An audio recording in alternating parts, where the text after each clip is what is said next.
एक गांव में रामदास नाम का एक बहुत ही मेहनती और ईमानदार आदमी रहता था। उसके 3 बेटे थे, अमित, सुमित और रोहित। रामदास ने अपनी पूरी ज़िंदगी मेहनत करके एक बड़ा घर, कुछ ज़मीन और थोड़ी सी जमा पूंजी बनाई थी। तीनों बेटों की परवरिश में उसने कोई कमी नहीं छोड़ी थी। तीनों बेटों को उसने बराबर में परवरिश की थी, सभी को पढ़ाया लिखाया। लेकिन उम्र बढ़ने के साथ रामदास कमज़ोर होने लगा था, वह बूढ़ा होने लगा था। एक दिन उसे महसूस हुआ कि अब उसकी ज़िंदगी के कुछ ही दिन बाकी हैं। उसने तीनों बेटों को अपने पास बुलाया और कहा, बेटो, मैंने पूरी ज़िंदगी तुम्हारे भविष्य के लिए मेहनत की है। अब मैं चाहता हूँ कि मेरी संपत्ति का उस बेटे को मिले जो वास्तव में इस घर और परिवार की जिम्मेदारी समझता हो और अपनी जिम्मेदारी को बखूबी निभा सकें। तीनों बेटे चुपचाप पिता की बात सुनने लगे। वह चुपचाप खड़े होकर अपने पिता की बात को सुन रहे थे। अमित सबसे बड़ा बेटा था। वह शहर की अच्छी नौकरी करता था और सोचता था कि पिता की सारी संपत्ति पर सबसे पहला अधिकार उसी का है। वह घर का सबसे बड़ा बेटा था। सुमित हमेशा पैसों और ज़मीन जायदाद के बारे में सोचता रहता था। उसे लगता था कि पिता की संपत्ति जितनी जल्दी मिले उतना अच्छा है। सुमित काफ़ी स्वार्थी और मतलबी था। लेकिन रोहित सबसे छोटा था। वह साधारण जीवन जीता था और अपने पिता की सेवा में हमेशा आगे रहता था। वह किसी भी तरीके से अपने पिता को अकेला नहीं छोड़ता था। उसके मन में घर को लेकर के, जायदाद को लेकर के कोई भी लालच नहीं थी। अगली सुबह रामदास ने तीनों बेटों को एक एक थैला दिया। उसने कहा, इस थैले में मैंने कुछ बीज रखे हैं, तुम तीनों इन्हें अपने साथ ले जाओ। 1 महीने बाद मेरे पास वापस आना, तब मैं फैसला करूँगा कि मेरी संपत्ति किसे मिलेगी और कौन है वह तीनों बेटों में से मेरा जिम्मेदार बेटा जिसे मैं अपनी जिम्मेदारी सौंप दूँगा। तीनों बेटे बीज लेकर चले गए। अमित ने सोचा, पिता ने शायद कोई परीक्षा रखी है, मुझे बस दिखाना है कि मैं सबसे योग्य हूँ, जबकि अमित बिल्कुल भी इसके योग्य नहीं था। उसने बीज एक गमले में डाल दिए, लेकिन उनकी देखभाल करने की उसे फुर्सत नहीं थी। वह अपने ही जीवन में काफ़ी व्यस्त रहता था। सुमित ने भी बीज ज़मीन में डाल दिए। कुछ दिनों तक उसने पानी दिया, फिर वह भूल गया उसकी देख रेख भी करनी है। लेकिन रोहित ने उन बीजों को बहुत प्यार से मिट्टी में लगाया। वह रोज़ उन्हें पानी देता, मिट्टी को ठीक करता और धूप का ध्यान रखता था। 1 महीने बाद ऐसे ही बीत चुके थे। तीनों बेटे पिता के सामने वापस आए और अपने पिता के पास आकर के खड़े हो गए और चुपचाप अपने पिता की बात सुनने लगे। अमित के गमले में एक सुंदर पौधा था। सुमित भी एक गहरा भरा पौधा लेकर आया था। लेकिन रामदास को सारी चीज़ें पता थी कि उस तीनों बेटों में से उसका लायक बेटा कौन है। लेकिन रोहित के पास एक खाली गमला था। रोहित ने सिर झुकाकर कहा,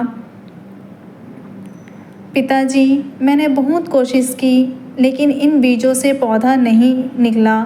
मैंने इस पौधे का बहुत ही ज़्यादा ख्याल रखा, हमेशा इन्हें सही वक्त पर पानी देता था, सही वक्त पर इनकी देखभाल भी करी, लेकिन इस बीज में से पौधा नहीं निकला। शायद मुझसे कोई गलती हो गई है, मैंने शायद इन पौधों का ध्यान अच्छे से नहीं रखा।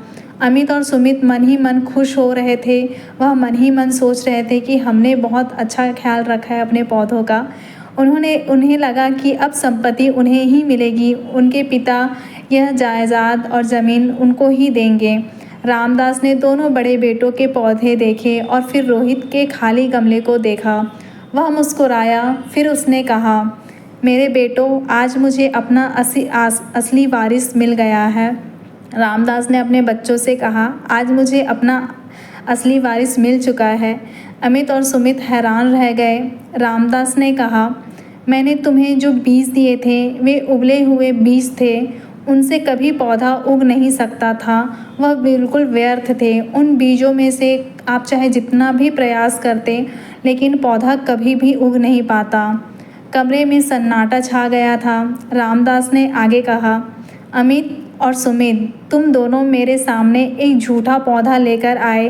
तुमने संपत्ति पाने के लिए सच्चाई का साथ छोड़ दिया, लेकिन रोहित खाली गमला लेकर आया क्योंकि उसने अपनी असफलता को छिपाने की बजाय सच स्वीकार किया और मुझे सारी बातें सच सच बताई, ना कि झूठ या सच को छुपाने की कोशिश की। रामदास की आंखों में आंसू आ गए थे। उसने अपने बच्चों से कहा, मेरी संपत्ति उस बेटे की है जिसके पास सबसे ज़्यादा पैसा या सबसे सुंदर पौधा नहीं, बल्कि सबसे ज़्यादा ईमानदारी और जिम्मेदारी है। झूठ बोलकर किसी की विश्वास को हासिल करना यह कहीं कभी न्याय नहीं है। रोहित ने पिता का हाथ पकड़ लिया और काफ़ी असमंजस में था, लेकिन रामदास ने केवल रोहित को ही नहीं बल्कि अपने दोनों बड़े बेटों को भी बुलाया, अपने पास बैठाया।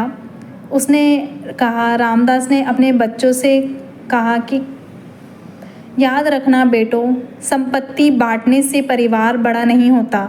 सच्चाई, प्रेम और एक दूसरे का सम्मान परिवार को बड़ा बनाते हैं, ना कि झूठ या छल से कोई भी परिवार नहीं पनपता।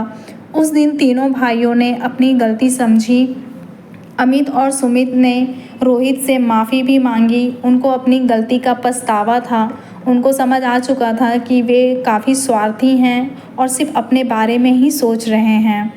और रामदास ने अपनी संपत्ति का एक हिस्सा रोहित को परिवार की जिम्मेदारी संभालने के लिए दिया, जबकि बाकी संपत्ति तीनों बेटों के बीच बराबर बराबर में बांट दी।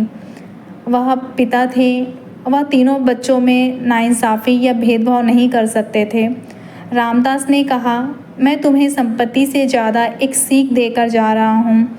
ईमानदारी कभी खाली हाथ नहीं लौटती। कुछ समय बाद रामदास इस दुनिया से चले गए।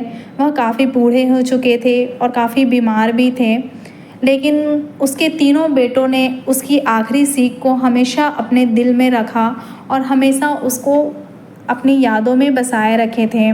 तो कहानी की जो सीख है यह बहुत गंभीर और बहुत सोचने वाली है। आप सबको भी इस कहानी का सीख समझना चाहिए कि जीवन में सफलता केवल धन संपत्ति या दिखावे से नहीं मिलती। असली सफलता उस इंसान की है जो कठिन परिस्थिति में भी सच्चाई का साथ नहीं छोड़ता। कभी कभी खाली हाथ लौटने वाला इंसान ही सबसे बड़ा विजेता होता है, क्योंकि उसके हाथ भले खाली हो लेकिन उसका चरित्र और ईमानदारी अमूल्य होता है। यदि याद रखने वाली जो बात है वह है, झूठ कुछ समय के लिए जीता जा सकता है, लेकिन सच्चाई अंत में ज़रूर जीतती है।